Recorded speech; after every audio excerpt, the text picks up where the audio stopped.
Hello world, this is the Permaculture Man, and today I'm going to show you how to make an instant garden bed.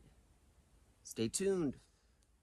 Now, my reasoning for saying instant garden bed has to do with following the principles of the Permaculture Designer's Manual, written by Bill Mollison and Jeff Lawton, who makes a video on this exact technique. I was very inspired by his video to make our first garden bed.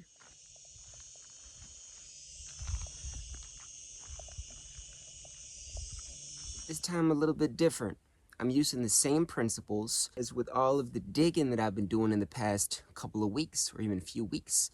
All the digging and shaping to make this circular bed. I can't really call this particular garden bed instant. All you may really want is an easy garden. You don't want to be an expert gardener. You just want to make an easy garden and make some good food. Oh, I got all the materials laying out here in front of me. I got some food scraps, general food scraps from a kitchen. Here I have some good compost that you can learn how to make following another video I'm going to link to in the description. I got some horse manure, and I have this pile. I have this pile of what we call mulch. This is going to protect the soil, make sure it stays nice and moist. And well, this is just a mix of grass cuttings, straw, old dry leaves, tiny branches. I have a wheelbarrow right here with some cardboard.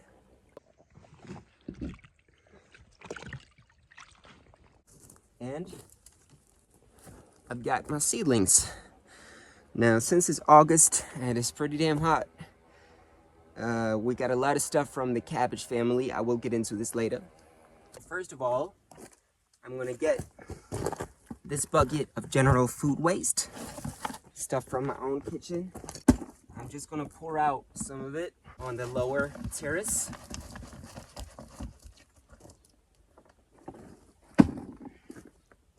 Spread it out a bit.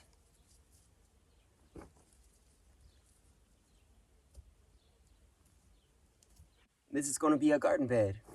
Then we're going to take some horse manure and I'm going to pour that out over the food scraps. This is all food for the earthworms. The earthworms are going to come up. They're going to love this. I'm going to get my shovel and mix the food scraps in with the horse manure, yeah? And if I want to make it even friendlier, I'm going to lay a sheet mulch.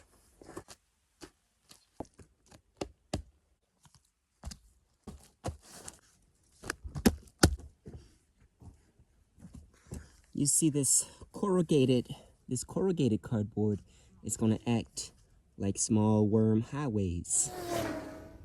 I'm going to lay that right there. This can be nice and thick if it's wet. And what we want to do, we want to cut out the light from the sun. Got a nice long piece here. We're just going to lay that, and we want to make sure it covers all the food scraps. Now, this is our garden. This is our future garden. So we want to make sure we cover the area fully with the sheet mulch. Now, we're going to move on to the next step. We're going to add our mulch.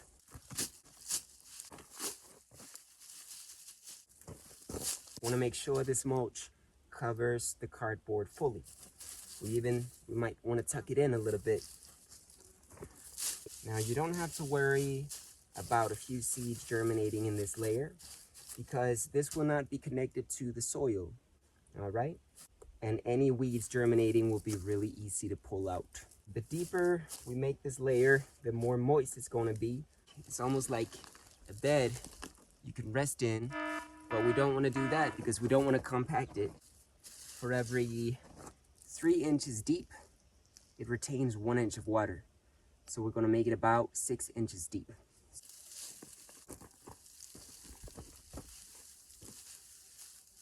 You know, the worms are starting to find out that there's quite a fantastic layer going on here. It's fully shaded from the sun. There's some food scraps and horse manure underneath.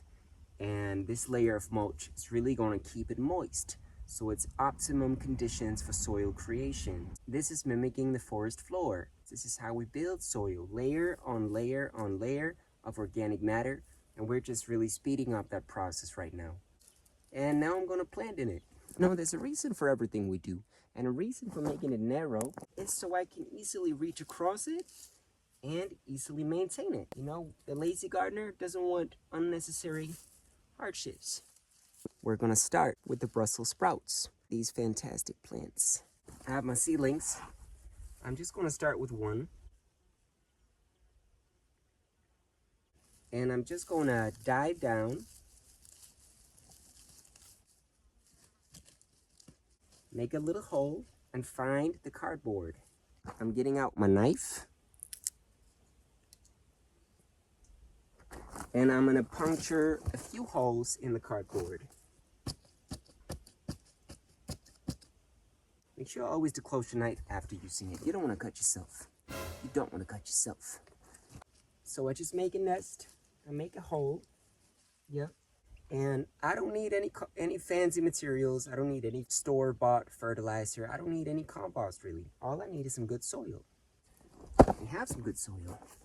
So I'm just going to fill up this little nest with about a coffee cup of good soil.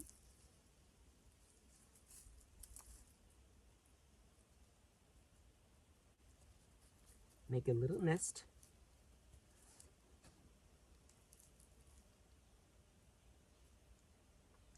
Then I'm gonna get 2 fingers and make a small incision, a small hole from my fingertips down to my knuckles. If my seedling fits in the hole, then I made the right size. So I'm not going to disturb its roots. These come without pots. If they're in pots, just tap it out. Don't disturb the roots. Just firm it in. Make a small hole, firm it in. Cover it with some soil. If we want it to grow a little better, we can get some of our homemade compost. Just a small handful. I'll show you how to make this in another video. In the 18-day fast compost, all organic materials, all stuff you can find around your own farm. I'll show you how to make this. The first time I made it, it took 30 days, not 18 days. However, who's in a rush? I'm just going to put a handful of this around the top of this plant, this seedling. And that's it. That's all the fertilizer it needs. I'm gonna raise up the mulch to give some protection to the seedling. Just gonna make a small wall around it, and that's it.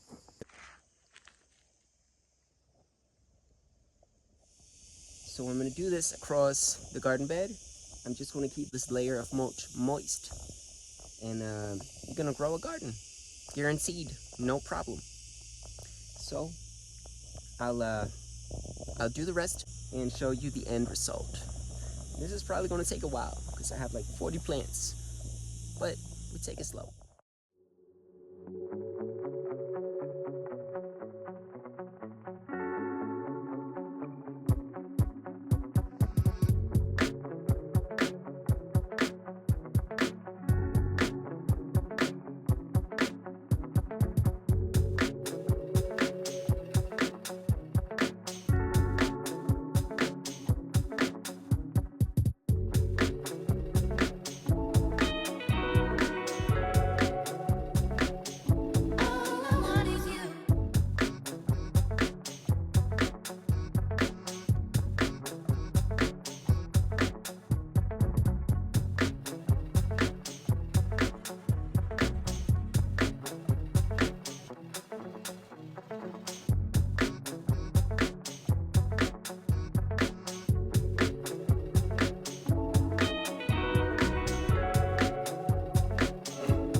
back in my robe.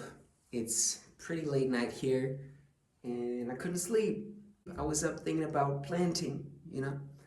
I thought it would be appropriate to make a small drawing of roughly what I planted and where. So as you see, why don't we start from the bottom?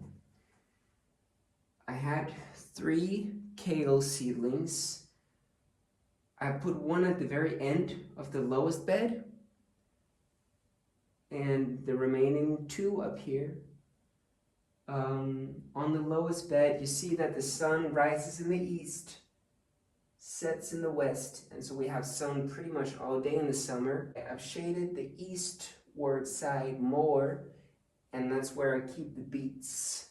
I keep the beets shaded. On this side I have the leeks, beets, kale, broccoli, Brussels sprouts, cauliflower, pak choy, kale.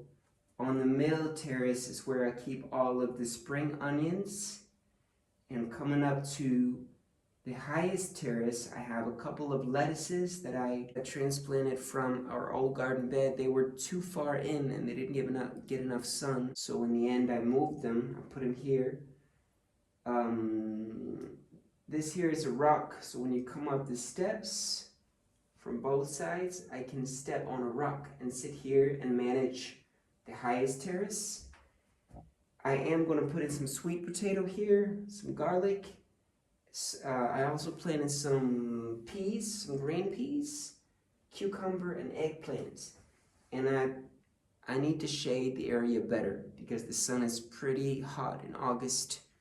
And even though they're looking good, I was just out to check on them, 2 in the morning. I was just out to check on them, and they're looking good, getting enough water. But they do need some more shade, so that's tomorrow. You cut the tube. Adding a little heat to it makes it easier to work with. Then you just insert one end. You might have to use a bit of force to get it in. And that's one end. You do the same to the other end. Insert that. Then we have our 20mm tube that goes to the sprinkler. You guessed it. Let's soften this thing up. The lazy gardener doesn't want unnecessary hardships. Now we're gonna pull this tube over to the garden bed. Cut a hole in the plastic, and now I'm gonna submerge the whole tube. So I'm gonna lay the tube down here.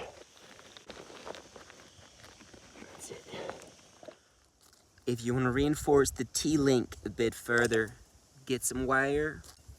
Get one of these. You wrap the wire like that. Cut the wire. Have the 2 ends meet each other. And twist. Twist, twist, twist, twist.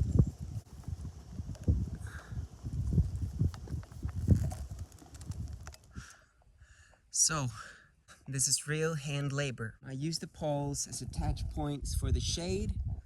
I didn't have one piece that was long enough. I thought what I needed was 2x2, but in the end 2x2 was not enough, so I got another piece on it. Then I built this small edge of rocks for each level. It's gonna protect the mulch a bit from the wind. The rocky edge, first of all, it gives a really nice touch. And second of all, it's gonna protect the mulch. The mulch is not gonna blow away as easily. And so we're protecting the plants. So now there's really only one thing left on the agenda, and that is to make sure that the sprinkler waters the entire bed. So let's check it out. This is the drip irrigation line going to our first garden bed, and I cut right there, put in a T-link and then a small adapter to the high pressure hose that is submerged under this path, comes out right here and runs down here in between the plants under the rock and up to the top. Let's see. Sprinkler is working, but it's not turning. It's only watering one side. So I think I need to get another one that's gonna, I thought it was gonna go around automatically. It's not turning. So it's no good. I need to get another one. I'm gonna turn this off. Remind me to make you a video on the drip irrigation system that I put together. That's gonna be another long video. So I can't really do anymore until I get to the store and pick up an auto-rotating sprinkler.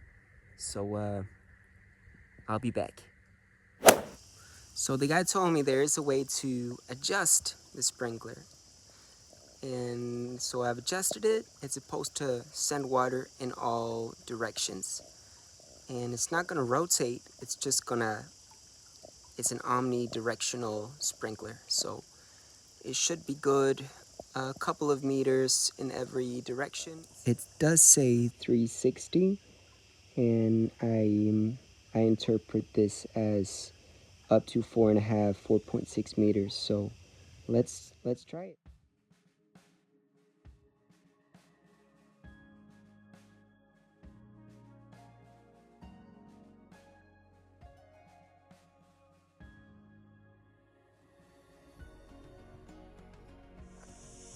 All right, so a few touch-ups left. I just gotta raise the ceiling a little, raise the shade cloth.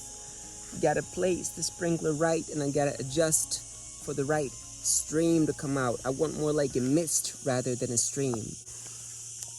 So, this has been a pleasure. This has been how to make an instant garden bed. Stay tuned for more videos coming up really soon. You are with the Permaculture Man. Checking out.